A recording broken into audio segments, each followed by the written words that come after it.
this live, we are going to be talking about transmuting timelines. So in the process of reality creation, you are a conscious being, right? And you're going to have several different layers of consciousness on your awakening journey. We're going to assume that you're awake because most people on my channel are. But if you're new to the journey, then you can still listen and take in what you can, okay? So when you are driving your avatar is literally like your physical body. You are a being that's resting inside this awareness. You, the conscious version of you, usually are behind the eyes, right? And when we are a little early in the journey, we're just kind of like seeing, feeling, and taking in the world, instantaneously having reactions. This is what it's like to be in a self-driving car. I just posted a video about this. You can check it out. And so as a result, we create these worlds for ourselves that sometimes we don't enjoy. Why is that? Why would we ever create something that we don't enjoy for ourselves? Hi, Serena. Nice to see you. And so this is the big question of reality optimization. This is what it's all about. For those that are reality optimizers, that are shifters, that are manifestors, you are tweaking your creations. You've first taken responsibility for your creations. You have understood that there's a part of your programming, your subconscious programming, the programming and conditioning that was laid down from birth and childhood, your early formative experiences, right? A little bit of your genes thrown in there too. Like, let's not just forget about human biology. Like, there is the interplay of nature and nurture, right? That's what the studies show, that there's a contribution of both. And so all of that is going to culminate in your baseline operating functioning.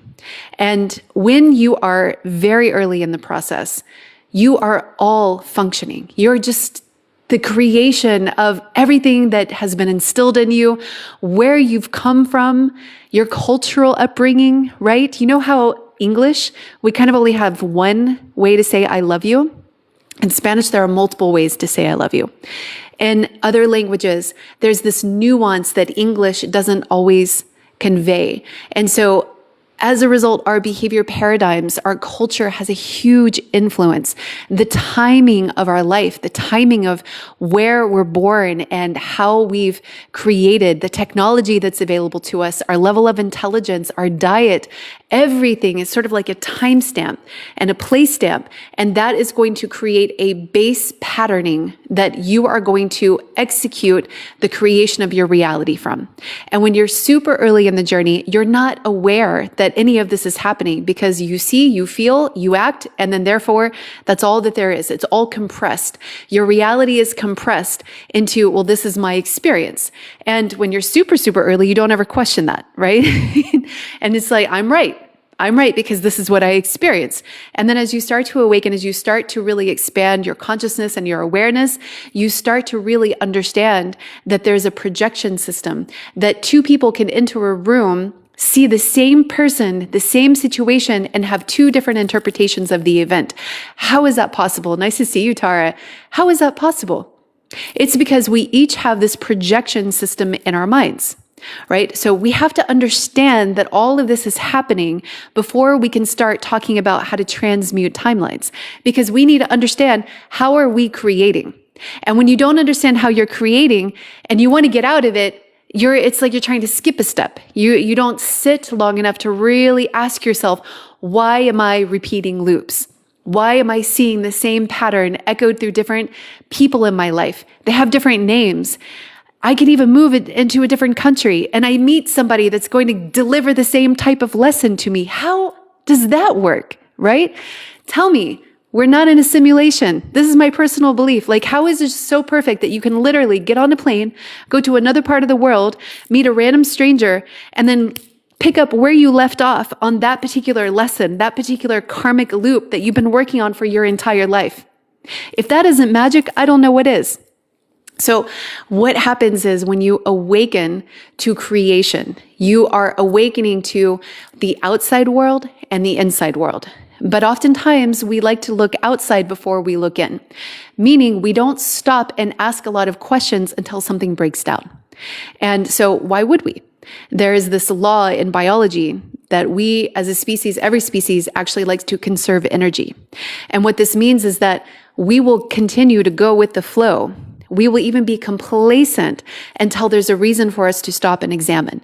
Practically, what this looks like is that we will actually keep creating the same thing until the pain gets loud enough and loud enough and loud enough until we finally recognize that we are the common denominator, that there's something about our contribution that needs to change and shift.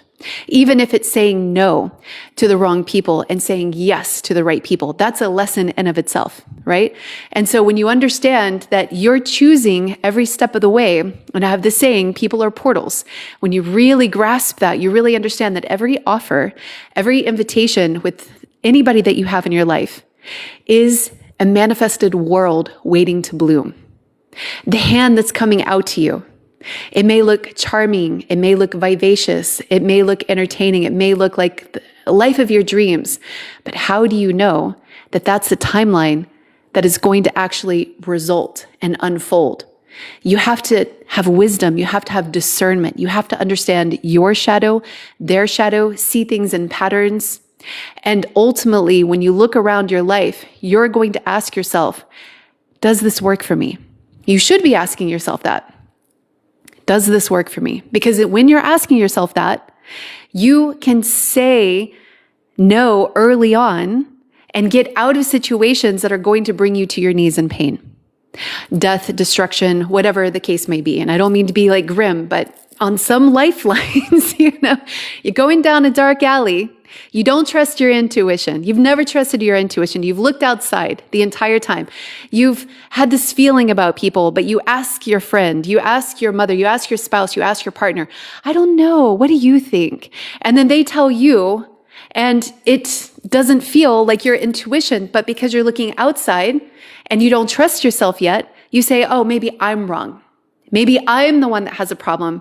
Maybe I need to just open my wallet, open my bedroom, open my whatever it is to let this person in, because clearly I'm the one that's in the wrong. So this is equivalent to when you're paired with a narcissist, when you're paired with somebody that's going to deliver a really soul-crushing lesson. This is equivalent to walking down that dark alley and being like, I kind of feel like that person's following me. And you're like, no, you're talking to yourself, right? You're like, no, they're not following me. And you look back and you're like, wait a second, they kind of look menacing. But you have no one to talk to, right? So you talk to yourself and you say, no, I just read too many like scary stories. I've watched too many horror movies, right? And they get closer and closer. And depending on if you learn to trust yourself or not, you might be face to face with danger. Do you need to be face to face with danger before you start trusting yourself?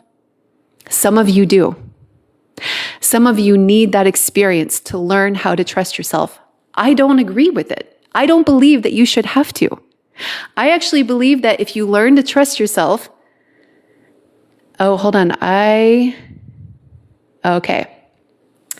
If you learn to trust yourself, if you actually learn to feel within, you are going to not need to look outside. You're not going to need to be face to face with danger.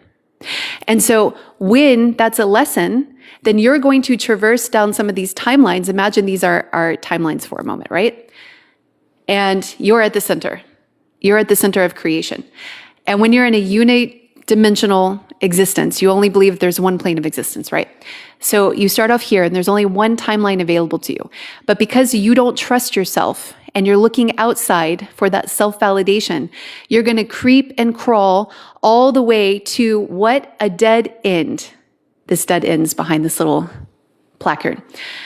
And so as a result, this dead end is going to be you in that dark alley, face to face with danger.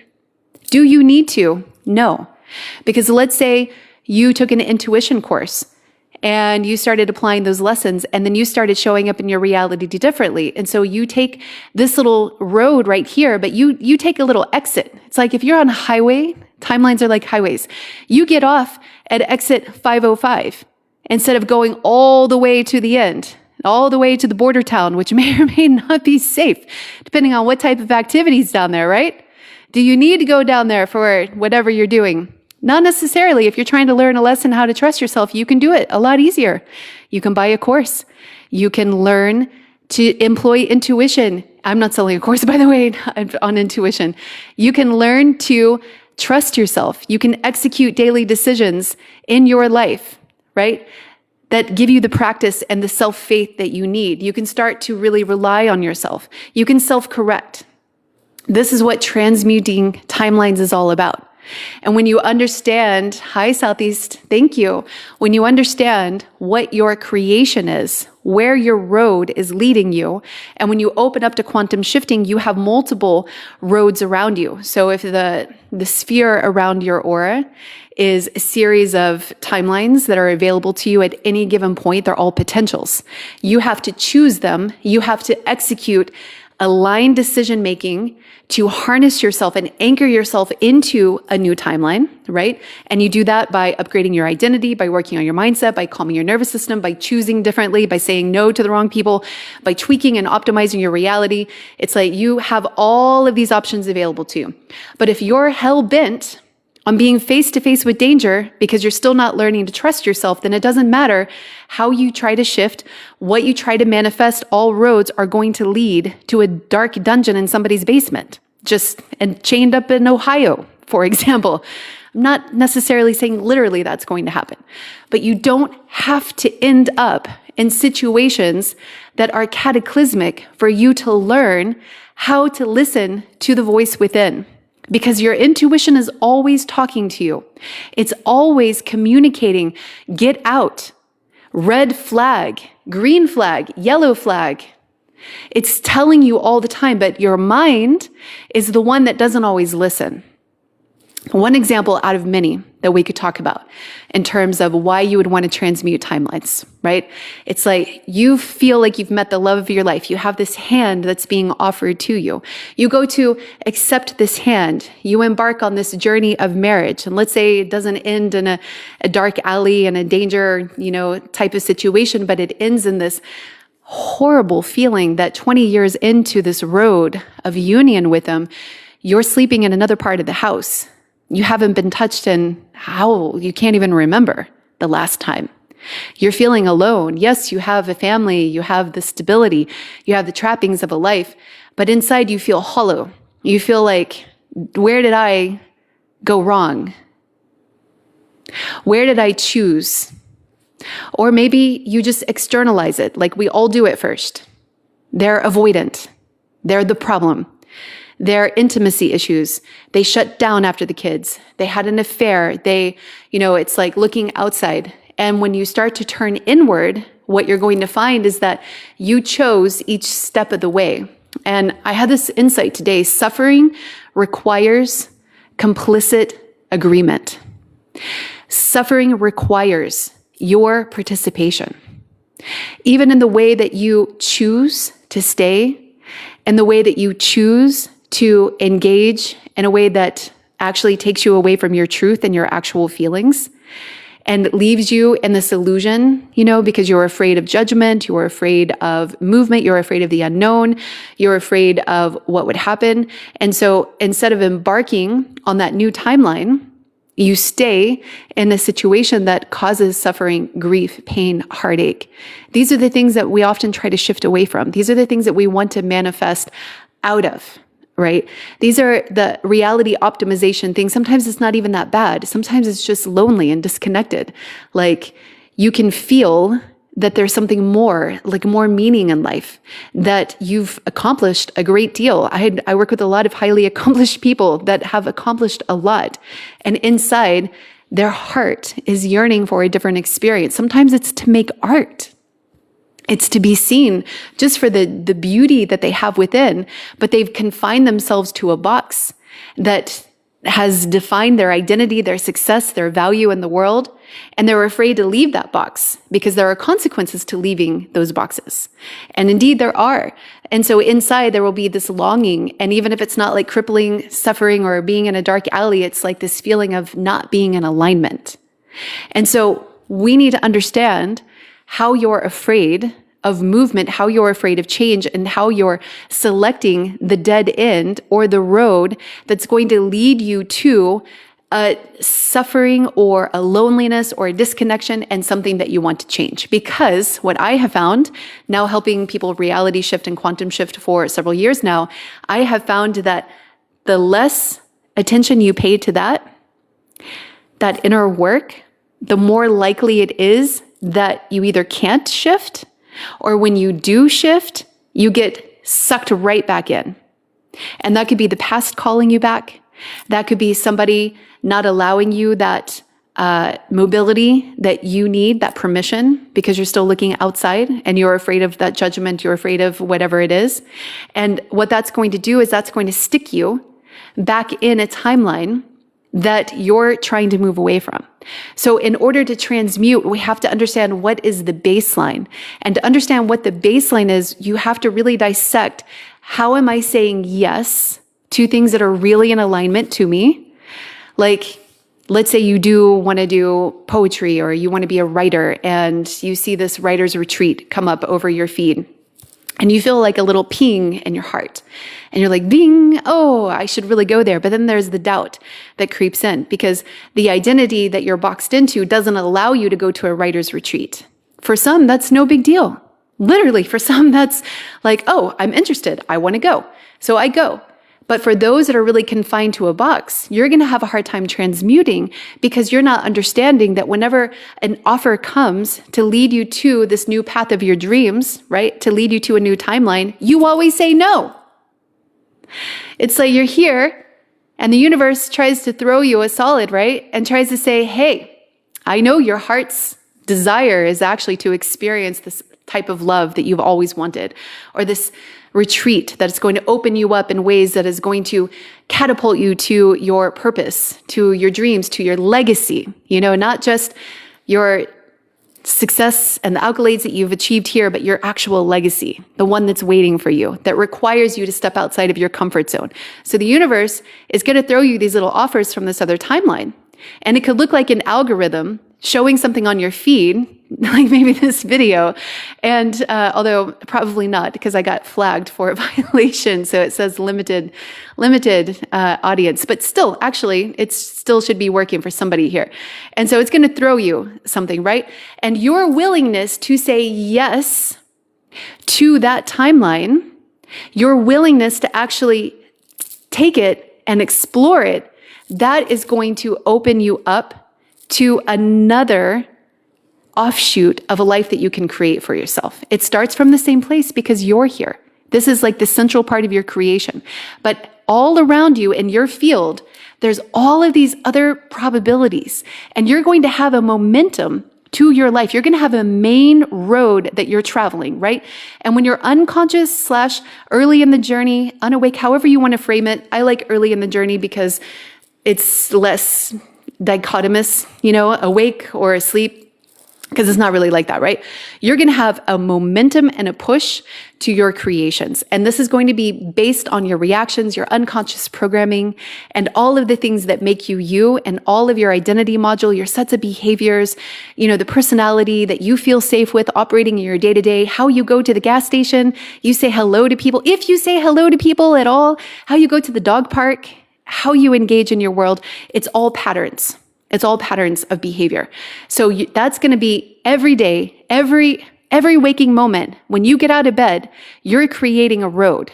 And chances are, if you're new at this, you're going to have a lot of momentum going in a certain direction.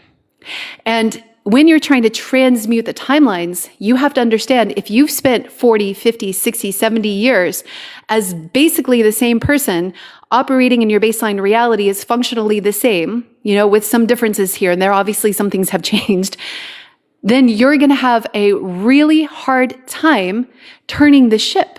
But what you can do is you can take an offer from the universe and invest in yourself, do self-development work, explore hobbies, explore interests. You're going to meet other people, and some of those are going to have doors for you and other opportunities. And the next thing you know, no matter how much momentum was going in this life, it can change on a dime overnight. And you could be in a completely different life path, completely, if you're willing to actually say yes to what your heart is telling you. But some of you have your heart closed, especially if you have any sort of predisposition for the mind. If the mind is something that's safe for you, if you've identified by your skills, your talents, your profession, your external operating identity, right? The you, if you went to grad school or law school, or if you're a biologist, there's going to be an identity construct that your professional world knows you by, right? And so that means that you're heavily tied to your mind. And sometimes your mind, when it's very strong, the mind energy, it's like my voice note coaching, my one-on-one coaching, for people, I can hear when they're stuck in their mind because all of their voice resonance is in their navel cavity in their head. And it doesn't go down to the chest, and it doesn't even sometimes go out to the throat. You can hear the energy when people are really trapped in their head. And when they're really disconnected from their heart, they have a hard time tuning in to what their genuine desires are, because it's like, well, does this make sense? Does this make sense financially? Does this make sense with what's going on in my life? Does this make sense? Does this make sense? Does it make sense? And when the heart speaks and the intuition speaks, it's actually a different language. It's a different feeling in the body. And when you're energetically awakened, it's actually a ring response. But before you're energetically awakened, it can feel like a longing. It can feel like a desire that is unmet. It can feel like confusion sometimes. It can feel like you're being pulled in a direction that doesn't make sense to the mind, and you're fighting it. And this is what oftentimes the soul contract experience is about. It's like you meet somebody and you're not supposed to feel things for them that quickly. That's never happened to you in the past, and you're not supposed to be as challenged and triggered as you are because you've never really had that big of a problem in relationships before. But all of a sudden you're thrown into a whirlwind of triggers and responses and emotional reactions that take you by surprise, playing it cool on the surface, as often people do, especially in twin flame connections. They're like super cool on the surface, but inside it's like a torrential storm inside. And that's because the language of the heart, the language of the soul, is different from the language of the mind. And when you're used to operating from the mind, you're used to desires of the mind. And that is a different creation. It's a different experience than actually being soul-centered and heart-led. And so you have a little bit of work to do when it comes to transmuting your timelines, in that you have to develop body awareness. You need to actually be very in tune with your body, to have a really strong reliance on your intuition. Some of you already do. You already know what that intuitive intelligence is, right? Especially if you're in any sort of professional field that requires it, then you're already going to be adept at this. But people can also be compartmentalized, especially if you're neurodivergent. You can actually be compartmentalized and show up and work with a strong intuition. But when it comes to matters of the heart or matters of the soul, that can be solely lacking because you're not as comfortable applying it to those areas of your life where you have less experience. So just FYI, if you are neurodivergent, then you want to be sure that you're really integrating your strong intuition and other aspects of your life to the parts of your life that are needing it even more. And that can be self-development, taking up music, hobbies, even though it doesn't make sense, and you end up meeting somebody that's like going to change your life in a really unpredictable way. The mind would never figure that out. So when we're transmuting timelines, it's also important to understand. So now we've covered your part of the creation, right? You need to have a baseline understanding of who you are, what are you creating, where is your momentum leading you, right? What is the lesson around that? And then trying to do it differently, right? So when the universe gives you opportunities, let's say to practice your intuition, you do so, and you allow yourself to shift to another timeline naturally by saying yes to opportunities or to people that you wouldn't normally say yes to, or saying no to those that your intuition, even though the mind can't make sense of it, is telling you no, okay? And then the other part of the transmutation process is working with other people. It's actually taking the co-created reality and transmuting it, sometimes through a process of revision, sometimes through a process of co-manifestation. And this one is a little trickier, but requires you to really discern whether or not your person that you're co-creating with is actually cognizant of their creations. And what I mean by this is, if they are also in a self-driving car and you're not, right? Let's say that they are just kind of like they're lost in their attachment style. They're lost in patterns of self-sabotage, and you're rising out of your own. And initially you were matched with them because you were learning from each other, but you're kind of like getting the hang of it now, and you want to show up differently in your life. Does your partner demonstrate a willingness to show up differently too? Because one mistake that we make when we're trying to transmute relationships or timelines with people is we try to drag them along, or we wait for them when they're not actually ready. And as a result, we end up having this stagnation and not seeing any change because we are sending the volley, like if we're playing tennis, we're volleying back and forth, right? That's what a manifestation is. It's like, my turn, your turn, my turn, your turn. And you're sending it to them and they're not even playing. They might even walk off the court. And if you are sitting there waiting and waiting and waiting, you at some point are going to shift into a lesson of self-love. And you're going to have to ask yourself, am I still going to wait? Maybe they just are walking off for a drink of water and they need to like cool down for a moment, like that can be legitimate. And they don't have great communication skills because of their attachment style. And so they don't tell you, they just walk off in the middle of a point and you're like, okay, it's not the best, but I know that they're coming back. And so then they come back and you resume, right? That's one situation where you might want to be patient. And you can get to a transmutation with understanding that they don't have to be perfect and you don't have to be perfect. But there are some that are actually not willing to change, that are not ready to change, that are actually not wanting to co-create with you at all, definitely not on some shared vision in perhaps a manifestation book that you've written out. And so as a result, they're demonstrating this stubbornness, this unwillingness, and you have to gauge whether or not you have a co-creating partner on your court or whether or not you have somebody that is actually not ready. So you can't transmute a timeline with somebody without their consent. Now, there is a question of if you are opening up to quantum shifting and you are trying to get to another version of them, because I have experienced different versions of my neighborhood, different versions of my apartment when I've done some pretty big quantum jumping and quantum leaping, different versions of family, of my neighbors. And so you can see some wild changes like that when you are quantum shifting. And so if you're trying to get to a reality layer where there's another version of that loved one, a twin flame, a soul contract, even just a family member, and somebody important to you, then what you need to do is you need to learn how to close the door on the old.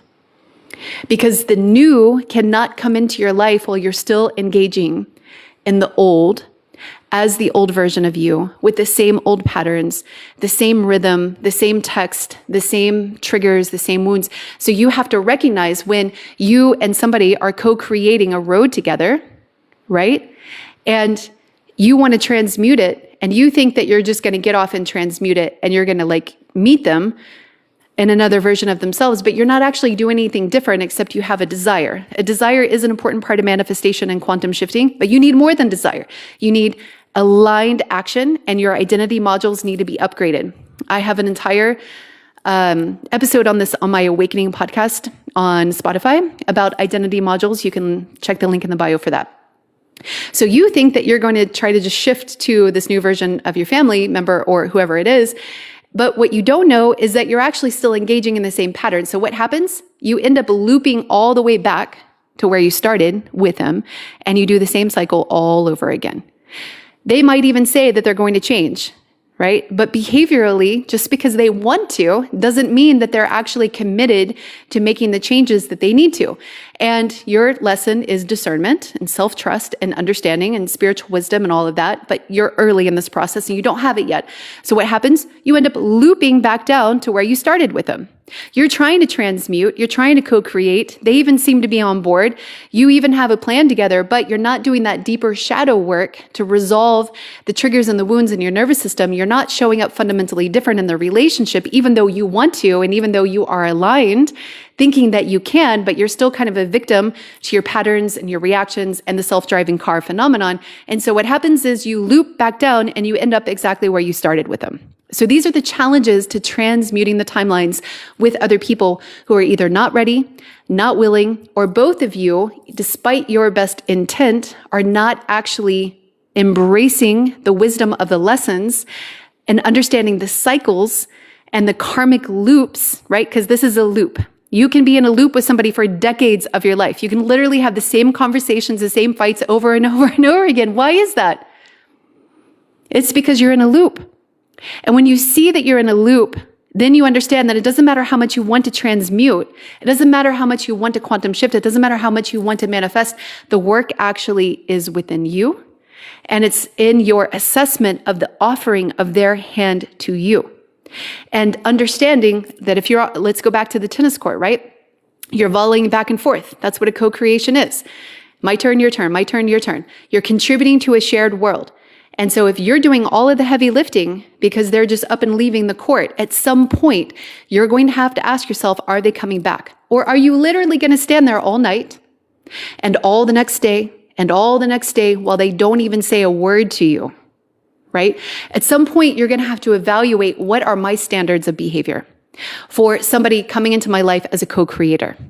And when you take ownership like this and you really start to raise the bar, you start to understand why it's important to have boundaries, why it's important to say yes to the right people at the right time and no to the wrong people at the wrong time. And because that facilitates your ability, hi Erin, nice to see you, your ability to shift to an actually different reality layer. So all of these examples were over here where you had a lot of momentum, right? Based on your patterning and years of habitual responses and actions and choices and preferences and the relationship partners. And then you loop with some people, sometimes I believe for lifetimes, you literally loop and the people might change. You might choose a different avoidant and they're still going to fundamentally help you work on some core lesson of yourself. This is why I teach so much about insecure attachment styles on my channel, because it's so ubiquitous. It's really interesting and it keeps people stuck for a long time.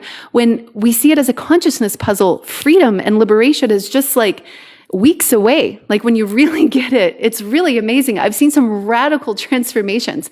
And when you have a co-partner, co-creating partner that's also willing to do the work, that's responding to you differently, that's committed to the process of change, you can have an amazing union with them. You can have this amazing co-creation with them, but it requires readiness, it requires skill, and it requires the investment in the time to do the self-reflection, to make changes, monetary investment if you hire a coach, and I am accepting new clients. If you feel the call, you can check the link in the bio to work one-on-one. And so it requires you to actually go within, to introspect, to hold yourself accountable or have a coach to hold you accountable, and to get the feedback from the environment to make sure you're working with a partner who's actually working with you. And then that's when you can really transmute and break away from the cycles that have been holding you bondage. So I am now going to take some questions before I log off. Any questions, experiences of transmutation, of timelines? I did want to talk about revision, but I'm not going to be able to in this live. So check back for another live. And I do back these up on YT, and that link is in my bio right under the Stand store. So you can see all the lives that I've done, and I've done several on quantum shifting and soul contracts and twin flames if you happen to be new here. And so if you have any questions or comments, you are welcome to put them in the chat. And thank you for being here with me. Thank you for your likes, for your presence, and for everything that you bring energetically. Okay, so let me scroll up.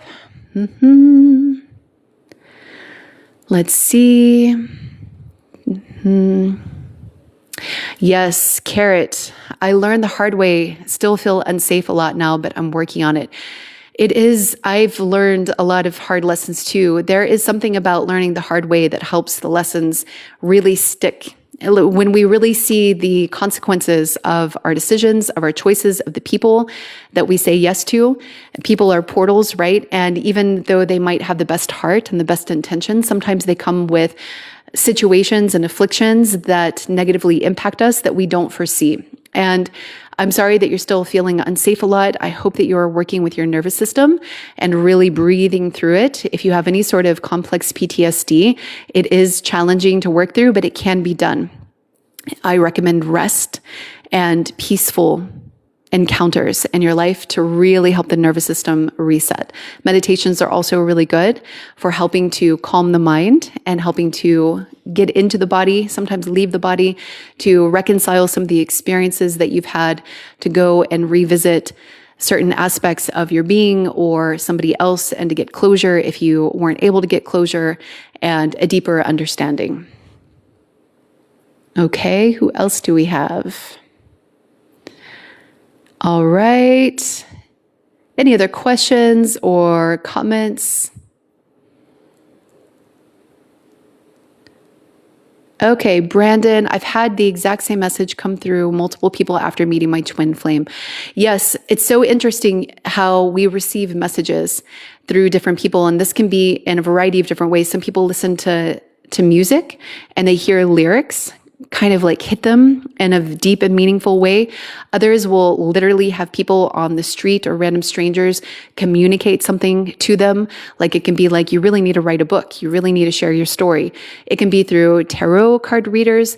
And there's something about the universe talking to you, especially on a twin flame journey where there's awakening, right? A twin flame journey is like a guided journey. Your soul is awakening. Your consciousness is expanding. Your physiology is going to be going through some changes. And so this is a journey that you do receive a lot of facilitation and a lot of guidance. Angel numbers are a great example of that. Okay, and Kaima Polo, do narcissists change? Traditionally speaking, by the book, an actual narcissist, meaning if they went into a psychiatrist or a diagnosing clinician, and they received a personality disorder like narcissism, technically, this is seen as an intractable affliction, meaning they don't have the insight needed to be able to transform.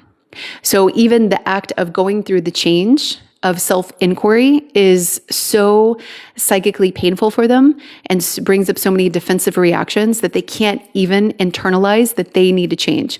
So they externalize that everybody else needs to change.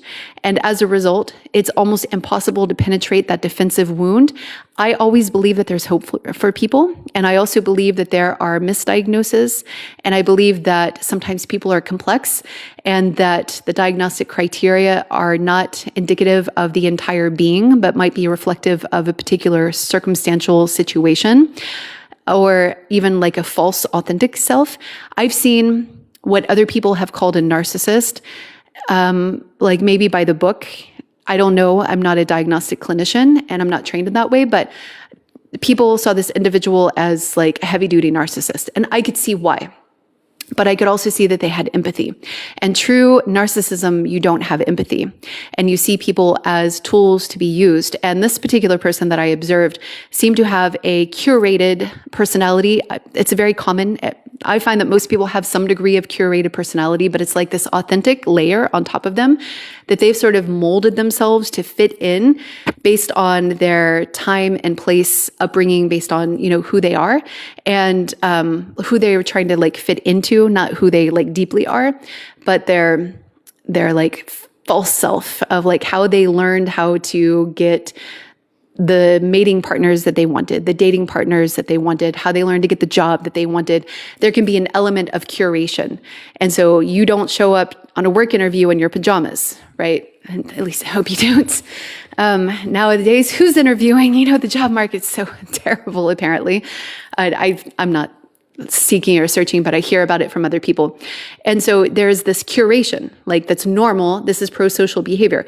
You curate the best version of yourself. Well, people also do this with personalities. And so they will fit in and they will take the traits of the in-group that they're trying to associate with. But this can actually be a deviation from what their true self is. And their curated self can be quite thick and it can appear to be like narcissism. But actually, at a soul level, it may not be. That might be their curated false self. So that's why I say it's a really complicated question. Do narcissists change?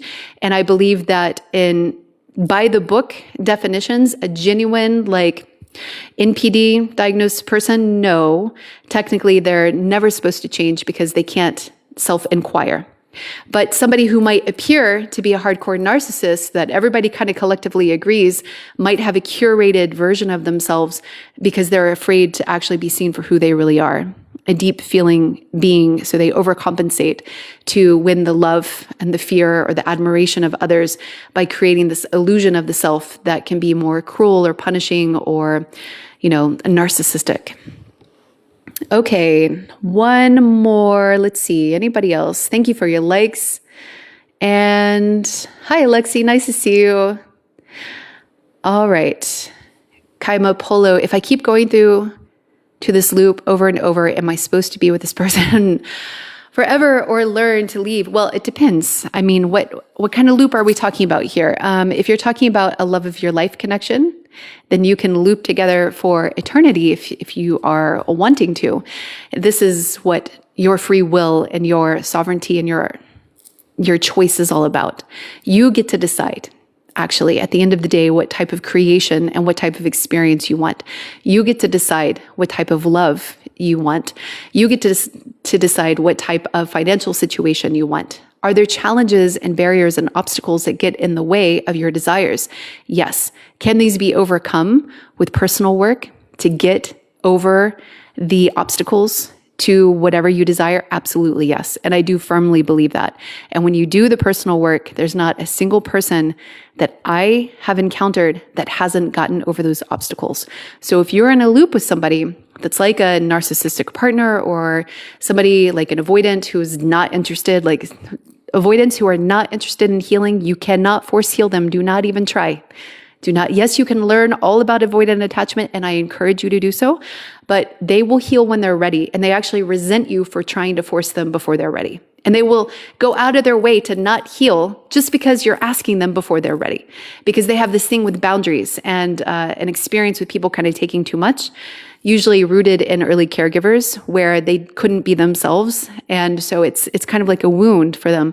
And so when you're trying to force them when they're actually not ready, you will see like a complete shutdown, stonewalling, coldness, and that's their defensive reaction, okay? It may not even be how they feel. They might actually want to change, but it's like this defensive pattern that comes up in their self-driving car. They're caught in the patterns of their self-driving car, and they haven't really gotten into the driver's seat yet. So they would rather let the relationship crash and burn or die in coldness rather than do the work and do the change to rebuild, to repair, and to rebond, because they're still activated in a way that is impairing their ability to be really present with you in that work. So yes, you can get out of the loop, but sometimes you have to get out of the loop alone, especially if somebody's not ready to join you. And that's where your choice and your discernment of understanding the interplay of your dynamics. And if you need help with this, I'm happy to help you either in my True Love Masterminds group or in my one-on-one coaching. The link for that is in the bio. And so that allows you to really understand, when you really do that inner inquiry, how you are deciding to say yes to somebody who maybe isn't ready and keeping you in a loop, because you're keeping yourself in a loop because maybe you're afraid to say no to them. You're afraid to be alone. So you'd rather keep this situation or this loop going because you don't know what an alternative world would look like. You don't trust yourself to maybe create on your own if you're financially dependent on somebody. And so there's all of these interplays that come in to really understanding, can you break out of the loop?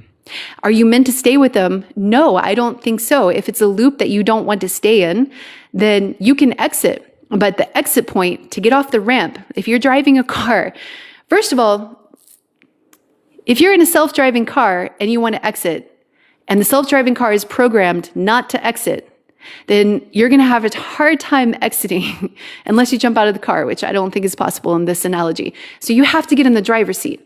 And then to exit from the driver's seat position, you have to physically turn the car, right? You have to see the exit sign and you have to physically turn the car and maneuver the car to get off. But when you're still caught in the same decisions, the same patterns, you don't ever exit. And so yes, you will keep looping. Are you meant to do that? I don't believe so. I believe that you're meant to actually have the life of your dreams, whatever that looks like for you. And if you're caught in a loop, then I think you're meant to recognize that you're in a loop and you're meant to understand, oh, I need to transcend the subconscious programming, my insecure attachment style issues. I need to transcend that to get into the driver's seat and then to exit and get off. Okay, thank you everybody for your likes. Thank you, Alexi, for all of your likes. Thank you so much. And I appreciate everybody that is here. Thank you, and I will see you next time. If you want the backup, it's on my YT channel. It'll be there in this evening in a couple of hours, and you can also find other lives that I've done if you want to catch some of the similar topics, but maybe a different angle on them. All right, I'll see you all next time. Thank you.